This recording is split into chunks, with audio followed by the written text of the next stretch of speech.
키우는 강아지가 말을 안 들으면 도와주세요. 누가 떠오르죠? 강혁씨. 가게 창업을 했는데 손님이 안 와요. 누가 떠오르죠? 백종원씨. 내 집 마련해야 되는데 누구한테 도움을 요청해야 되죠? 떠오르시나요? 그래서 준비한 램군의 내 집 마련 클래스 프로젝트 본격적으로 시작해보도록 하겠습니다. 어쩔 수 없이 여기 갈 것 같습니다. 다 그렇지 않을까요? 근데 이제 아무래도 아이를 키우는 기간이 제일 길기 때문에 이게 대중적이다.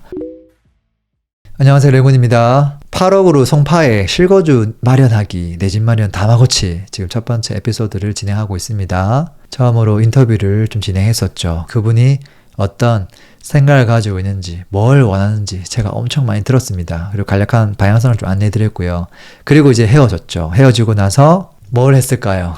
이분이 원하는 건 결국은 심플했거든요. 자기 자본 8억 정도가 있었고요. 그리고 대출을 8억 정도 진행을 해서 16억 정도 되는 아파트를 검토하고 있다. 근데 아직 자녀는 없기 때문에 24평 위주로 검토하고 있다. 근데 이분에게 어찌 보면 8억이라는 금액이 지금 누구에게는 굉장히 과한 금액일 수 있잖아요. 영끌 아니야? 라고 할 수 있는데 이분이 보니까 가족 구성원이 전문직입니다. 그래서 소득이 생각보다 꽤 높아요. 그래서 충분히 감내할 수 있는 수준이구나. 이제 이런 것들을 제가 좀 체킹을 했고요. 이게 무리였으면 확 줄이라고 했을 텐데 충분하구나. 이제 이런 결론을 내렸고, 자, 그래서 이게 이 정도 결론이 나왔습니다. 이분에게 적합한 아파트는 어떤 곳으로 하면 좋을지 저 혼자만의 램군의 부동산 월드컵을 한번 펼쳐봤습니다. 일단 이제 이분의 입장을 좀 고려해야 되니까 실거주잖아요. 그래서 회사와의 거리를 무시할 수는 없다. 아무리 좋은 곳이 있다 하더라도 보니까 한 분은 강남,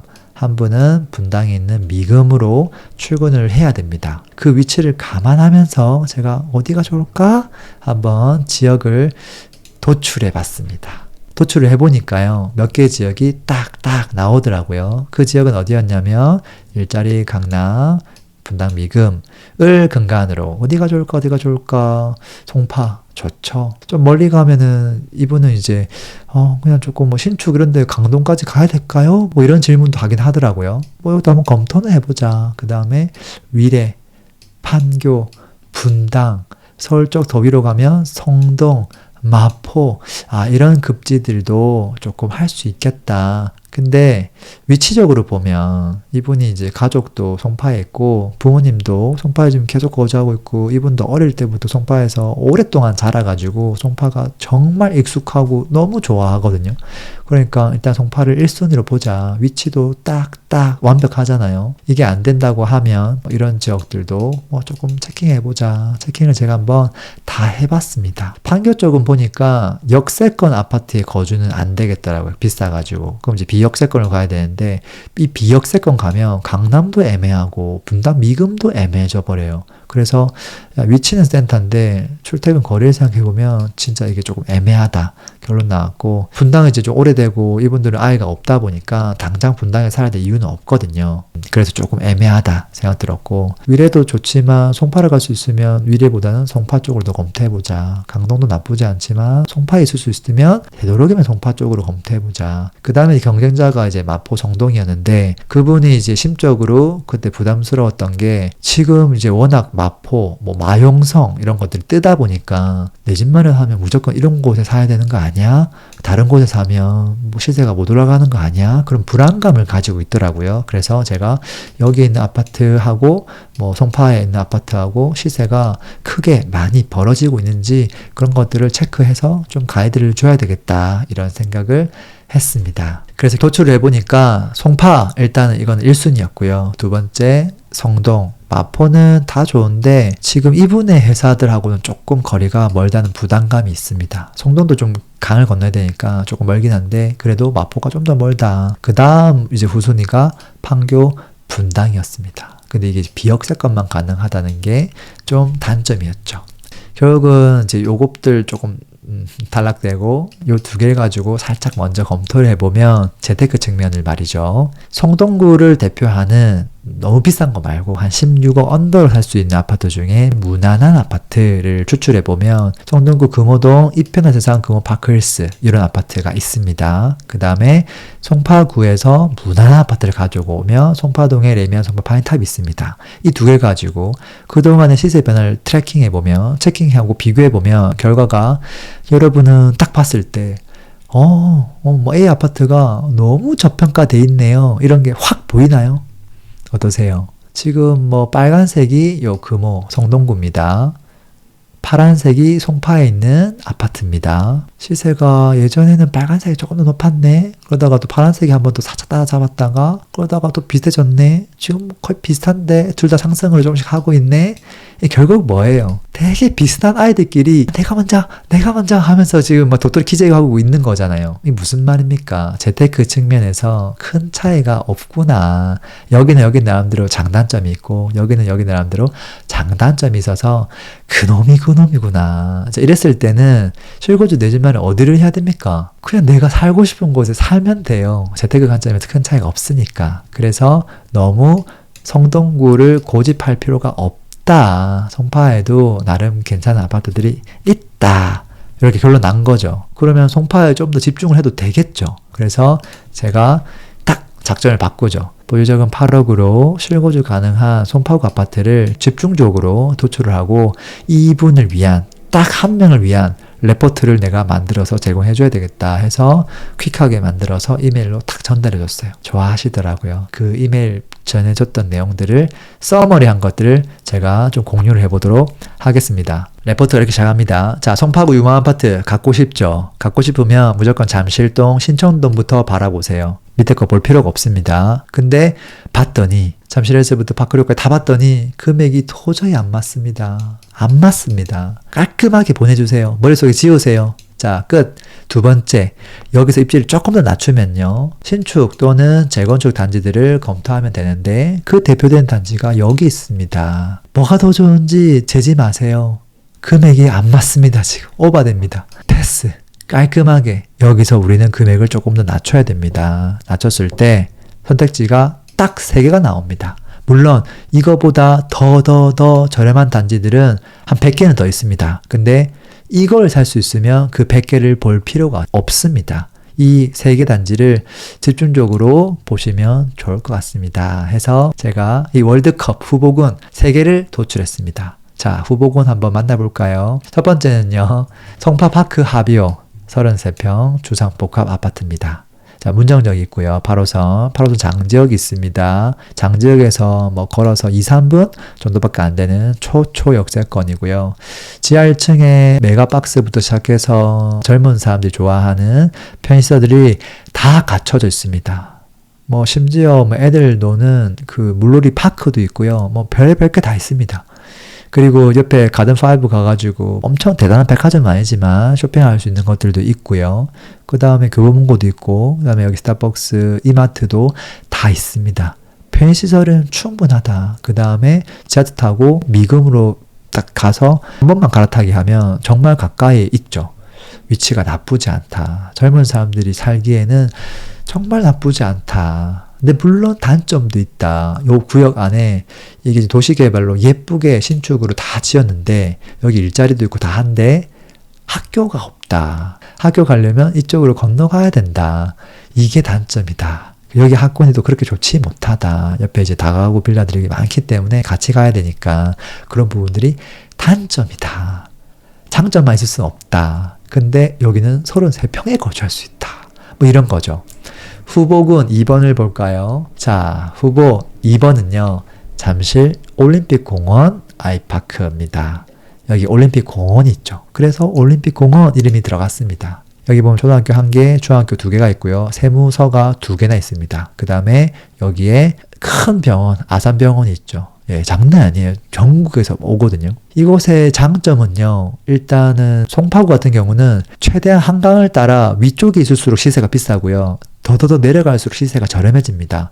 근데 어쨌든 지금 파크리오가 여기 있죠. 정말 가깝다는 거. 2호선, 8호선, 8호선 초역세권이 아닌 단점은 있습니다. 근데 지리적으로 혹시라도 공원 산책하는 거 너무 좋아하는 사람이라면 여기도 산책로가 있고요. 여기는 뭐 장난 아니고요. 산책하기에는 끝판왕입니다. 단점은요.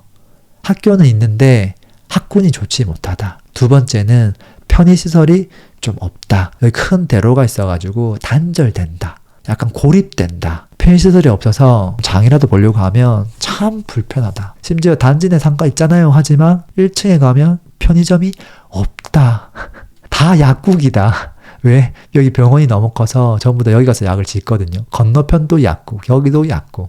그럼 편의점 어디 있어요? 2층에 있어요. 정말 기가 막히죠. 이런 아파트는 정말 스페셜한 아파트죠. 평범한 아파트가 아닙니다. 단점이 많긴 한데 장점이 있고 신축이고 하다 보니까 지금 이 사연자가 검토할 수 있는 금액대이기 때문에 후보군으로 뽑은 겁니다. 세상에 단점 없는 아파트가 어디 있겠습니까? 단점 없었으면 이게 이 시세가 될까요? 안 되겠죠. 또 보겠습니다. 후보군 3번입니다. 자, 송파동입니다. 이곳의 장점은요.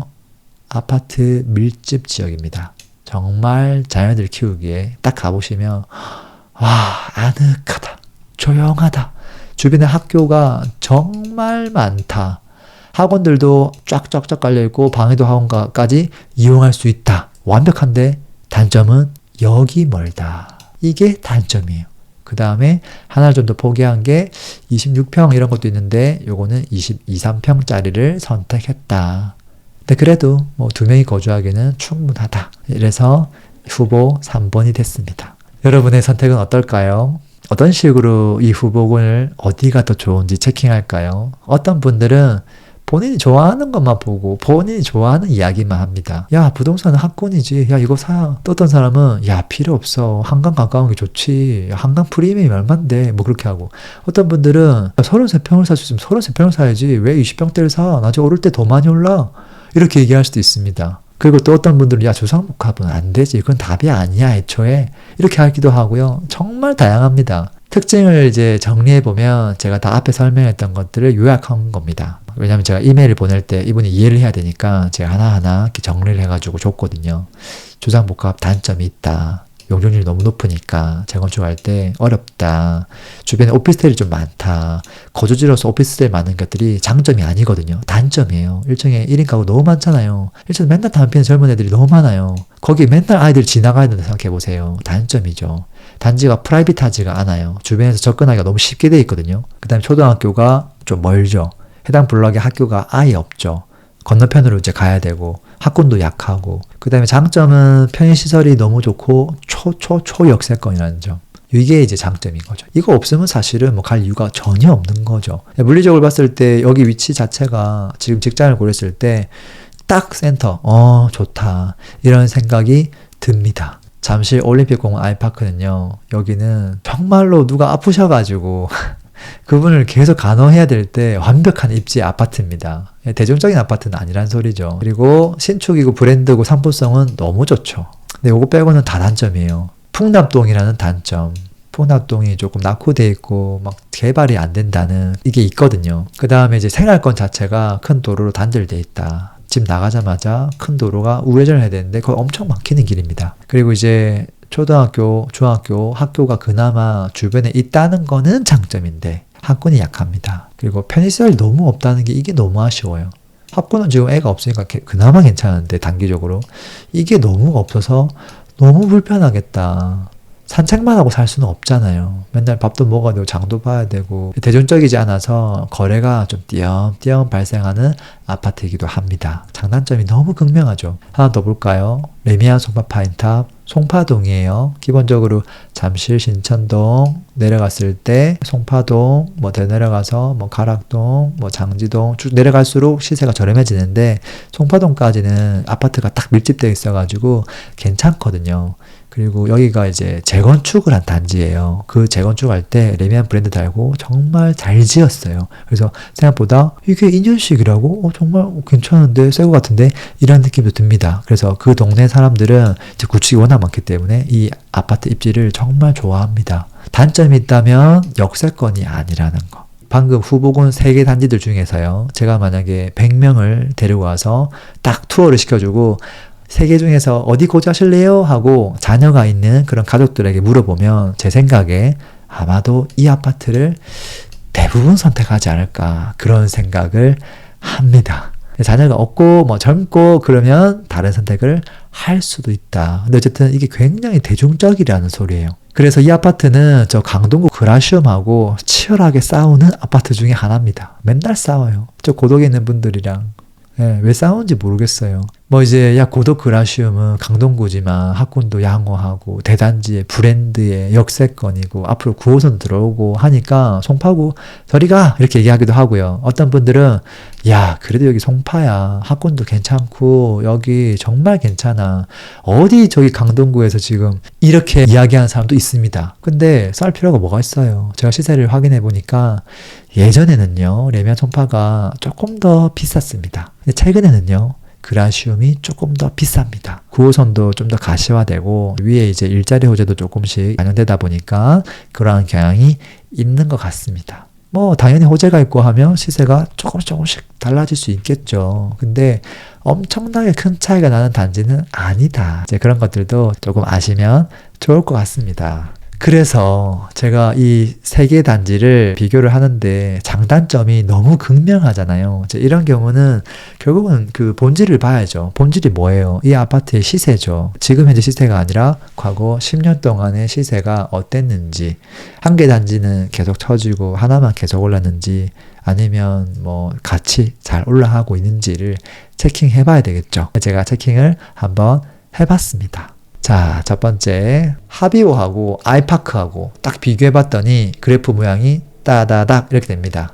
여러분은 그래프 봤을 때 어떤 아파트가 저평가인데 찾을 수 있겠어요? 빨간색이 아이파크, 파란색이 하비오, 빨간색이 더더더 신축입니다. 그러니까 시세가 여기서부터 있는 거죠. 고만고만하게 가죠. 뭐 이게 파란색에 오버슈팅 하나 됐지만 이거는 그냥 의미가 없는 거라고 보고 거래가 딱딱딱딱 많이 됐던 시세를 보면 장단점이 있지만 똑같이 가는구나. 아이파크는 25평이고요. 하비오는 34평입니다. 평당 가격은 누가 높죠? 당연히 아이파크죠. 입지가 누가 좋다는 얘기죠? 아이파크죠. 비교가 안 되는 거예요. 여기는 평당 4,000대고 6,000대이기 때문에 당연히 아이파크가 좋은데 입지를 낮추는 대신에 여기는 24평이 없거든요. 34평 위주로 되어 있기 때문에 이 단지를 갖고 온 거고 비교했을 때 비슷하게 가는구나. 그래서 어떤 분들에게는 꼭 이 입지가 아니라고 하더라도 분명히 이런 고민하는 분들이 있을 거예요. 내가 지금 아이들이 2명 이상 있어가지고 25평은 진짜 인간적으로 너무 좁아. 도저히 안 될 것 같아. 그러면 어떻게 해야 돼요? 급지를 내리고 평수를 늘릴 수밖에 없잖아요. 자, 이렇게 늘렸는데, 급지를 올리면 평당가가 더 높은 거, 더 좋은 거 살 수 있는데, 고민돼. 해봤을 때, 그 2개 단지를 이렇게 비교를 해보세요. 그럼 결론이 나옵니다. 생각보다 별 차이가 없네? 그런 곳이라면 사실은 뭘 선택해도 무방합니다. 이게 별 차이가 없구나. 앞으로 2, 3년 뒤면 크게 달라질까요? 여기 2개 특별 호재가 아무것도 없는데, 비슷하게 가겠죠. 우리 인간이 앞으로 3년 뒤에 어떻게 잘 될 수 있는지를 알 수 있는 방법은 내가 과거 3년 동안 무엇을 했는지 보면 답이 금방 나옵니다. 도서실 가서 공부를 10시간씩 하면 이 친구 서울대 갈 확률이 있겠죠. 근데 내가 만약에 3년 동안 한 번도 공부를 안 했는데 서울대 갈 확률이 있을까요? 없잖아요. 과거가 미래를 반영합니다. 하비오하고 파인탑을 비교해 보겠습니다. 비교해 보면 지금 빨간색이 하비오입니다. 얘가 지금 16억대 정도 하거든요. 밑에 거는 15억 5천 이 정도 하거든요.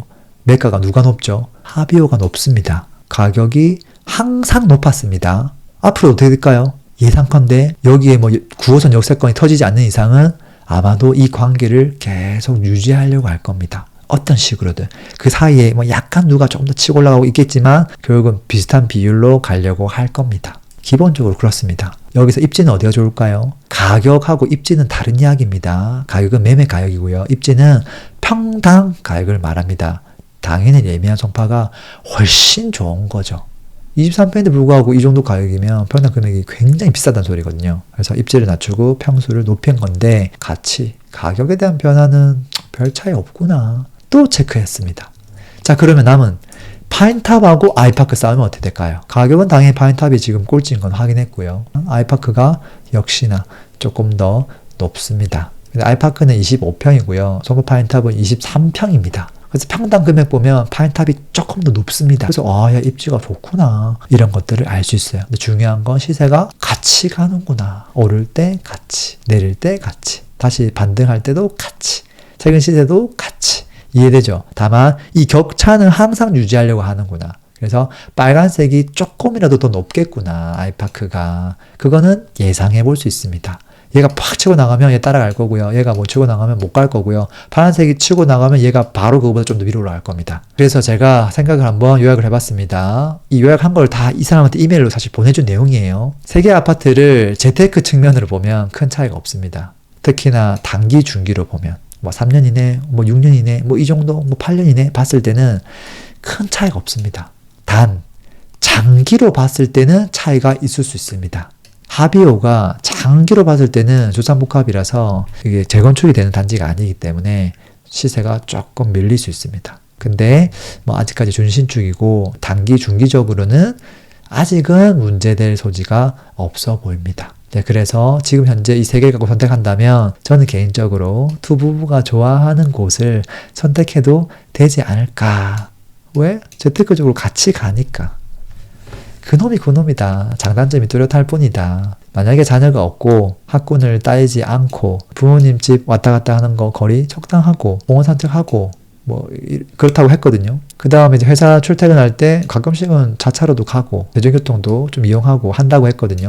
만약에 내가 진짜 대중교통으로만 지하철 타고 가야 된다 그러면 역세권인 하비오가 좋습니다. 딴 거는 다 역세권이 아니라서. 근데 대중교통만 이용하는 건 아니다 라고 하면 산책을 너무 좋아하면 아이파크의 승리입니다. 근데 학군 조금 중시하면 레미안의 승리입니다. 이해돼요? 이것들을 써머리 해보면 현재 매매 가격은 아이파크랑 하비오랑 큰 차이가 없어요. 미세한 차이예요. 아주 조금, 아이파크가 조금 더 비싼데 미세하고요. 파인탑이 확실하게 조금 더 저렴합니다. 근데 평단가로 보면 파인탑이 1등이고 아이파크, 하비오 이렇게 됩니다. 요 두 개는 비슷한데 하비오가 한참 아래에 있죠. 근데 재미난 게 파인탑이 2012년 구축입니다. 그 말은 무슨 말이냐면 이 파인탑이 2019년식이었으면 금액이 아이파크보다 훨씬 비싸겠죠. 그 말은 여기 입지가 훨씬 좋다는 소리입니다. 토지에 대한 가치가 정말 좋은 곳이구나. 그리고 하비오는 33평이기 때문에 평당가가 좀 낮을 수밖에 없죠. 그럼 미래 가치는 어떨까? 저는 입지가 좋은 거를 미래 가치가 있다고 봅니다. 그래서 파인탑, 아이파크, 하비오 순이다. 이렇게는 보고요. 근데 큰 차이는 아니겠다. 엄청 시간을 길게 늘었더라야 그때서야 좀 보이겠구나. 거주 만족도는 어떨까? 우리가 거주 만족을 생각 안 할 수가 없잖아요. 출퇴근을 다 고려했을 때 이분한테는 하비오가 진짜 압도적으로 좋겠구나 이런 생각은 했습니다. 그리고 교육 측면으로 따지면 파인탑이 이거는 이제 객관적인 지표로 봤을 때 중학교에서 특목고를 몇 프로를 보내는지 가락중학교를 가는데 16%가 특목고를 갑니다. 나머지 아이파크나 하비오 쪽은요. 적게는 6%에서 많게는 10% 정도밖에 못 갑니다. 확실히 이쪽이 압승이죠. 그 다음에 이제 취향에 따라 교육, 편의시설, 자연환경에 따라 극명하게 나뉩니다. 제가 만약에 아이들 다 키웠고 막 나이가 뭐 60대다. 저는 산책을 너무 좋아하니까 저는 이거 갈 겁니다. 근데 제가 만약에 애가 없어. 와이프랑 같이 맨날 영화도 보고 뭐 이것저것 뭐 재밌는 거 많이 하고 살려면 하비오 살 것 같습니다. 근데 애가 좀 어리고 이제 초, 중, 고 막 고민을 해야 되면 어쩔 수 없이 여기 갈 것 같습니다. 다 그렇지 않을까요? 근데 이제 아무래도 아이를 키우는 기간이 제일 길기 때문에 이게 대중적이다 라고 저는 생각을 합니다. 근데 꼭 이걸 선택해야 된다 생각하지는 않습니다. 그냥 취향대로 선택하셔라. 괜찮다. 재테크적으로 큰 차이가 없다. 너무 스트레스 받지 마라. 이렇게 결론을 내려줬습니다. 과연 이분은 저랑 같이 다음 편에 현장을 같이 가거든요. 이 세 개 단지를 직접 그 곳의 분위기를 목격을 했습니다. 과연 이 시청자는 어떤 곳이 가장 마음에 들어 할지 다음 편에서 한번 확인해 보시도록 하시죠. 이게 안 되면 그냥 집이 답이 안 나와요. 와, 랭궁이 이제 어떻게 저런 아파트를 데리고 가가지고 지금 저런 약을 팔고 있네 막 그럴까봐